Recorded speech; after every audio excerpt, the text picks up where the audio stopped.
जय माता दी दोस्तों, आज 8वां अध्याय मैं शुरू करने जा रही हूँ। जय माता दी। मैं अंबिका यदि सिद्ध मई किरणों से आवित्र भावानी का ध्यान करता हूँ। इसके शरीर रंग लाल हैं, नेत्र में करुणा लहर रही है, अर्थात हाथों में पास अंडस बाण के धनुष शोभा पा रही है। ऋषि कजी कहते हैं, चंड और मुंड नामक दैत्यों के मारे जाने ने तथा बहुत सी सेनाओं संहार हो जाने पर दैत्य का राजा प्रतापी शुभ ने मन से बड़ा क्रोध हुआ और उसके दैत्यों की संपूर्ण सेनाओं युद्ध के लिए कूच करने की आज्ञा दी। वह बोले, आज उदयुद्ध नाम से छिवासी दैत्य सेनापति अपनी सेनाओं के साथ युद्ध के लिए प्रस्थान करे। कंबो नाम के दैत्यों के 84 सेना नायक अपनी बहिनी से घिरे हुए यात्रा करे। 50 कोटि वीर्या कुल के 100 धर्म कुल के असुर ने सेनापति मेरे आज्ञा से सेना सहित कूच करे। कालक दौधराय मौर्य के कालकेन मयूर के युद्ध के लिए तैयार हो मेरी आज्ञा से तुरंत प्रस्थान करे। भयानक शासन करने वाला असुराज शुभ इस प्रकार आज्ञा दे। सहर्षों बड़ी बड़ी सेनाओं के साथ युद्ध के लिए प्रस्थित हुए।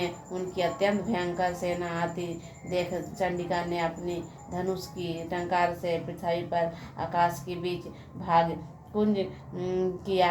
राजा तदंतर देवी ने हिंसी पे बड़े जोर से दहाड़ना आरंभ कर दिया, जिसे फिर अंबिका घंटे की शब्द से उसका ध्वनि का भी बढ़ा दिया।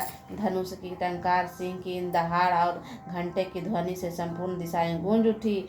उस भयंकर शब्द से कली ने अपने विराल मुख से भी बढ़ा लिया तथा इस प्रकार से विजयनी हुई। उस तुलुक नामक असुर सुनकर दैत्य की सेनाओं और चारों ओर से आकर चंडिका का देवी सिंह पर काली देवी को क्रोधपूर्वक घेर लिया। राजन इसी बीच में असुरों को विनाश तथा देवताओं के भूल के लिए ब्रह्मा, शिव, शक्ति एवं विष्णु तथा इंद्र आदि देवताओं के अत्यंत पराक्रमी और बल से अत्यंत थी। इसके शरीर से निकलकर उन्हीं के रूप में चंडिका पास गई, जिनसे देवता का जैसा रूप वैसा वेशभूषा और जैसा वाहन था, ठीक वैसा ही साधनों से संपन्न हो उसके शरीर असुरों से युद्ध करने के लिए आई थी। सबसे पहले हंस युक्त विमान पर बैठी हुई अक्षसूत्र और मंडमूल की सुशोभित ब्रह्मा जी यदि उपस्थित हुए, जिन्हें ब्रह्मदी कहते हैं। महादेव जी शक्ति वृक्ष पर भर आरूढ़ से हाथों में श्रेष्ठ त्रिशूल धारण किए, महानाग पहने, मस्तक से चंद्रशेखर खाने के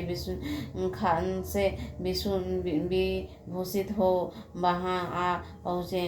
कार्तिकेय जी की शक्ति रूप जगदम्बिके उन्हीं के रूप धारण किए। श्रेष्ठ मयूर आयुर हमको हाथ में शक्ति लिए दैत्य से युद्ध करने के लिए आई। इसी प्रकार भगवान विष्णु शक्ति गरुड़ पर विराजमान हो शंख चक्र गदा धनुष तथा खड्ग हाथ में लिए आई हैं। अनुपम यज्ञ वाहन का रूप धारण करने वाली श्री हरि जो शक्ति हैं, वह भी बाहर शरीर धारण करके वहाँ उपस्थित हुई हैं। नरसिंह शक्ति नृसिंह समान शरीर धारण करने वहाँ आई। उनके गर्दन के बालों से झटकने से आकाश में तारे बिखरने लगे। इसी प्रकार इंद्र की शक्ति वज्र हाथ से लिए गरज कर एतबार पर बैठ गई। उसके भी सहस्त्र नेत्र हैं, उनका जैसा रूप है वैसा ही उसका भी था। तदंतर उस देव शक्तियों के से घिरे हुए महादेवी देवता ने चंडिका से कहा, मेरी प्रसन्नता के लिए तुम शीघ्र ही इस असुर से संहार करो। तब देवी के शरीर से अत्यंत भयंकर और परम उस उग्र चंडिका का शक्ति प्रकट हुई, जो सैकड़ों गिदड़ियों की भांति आवाज करने लगी थी। उस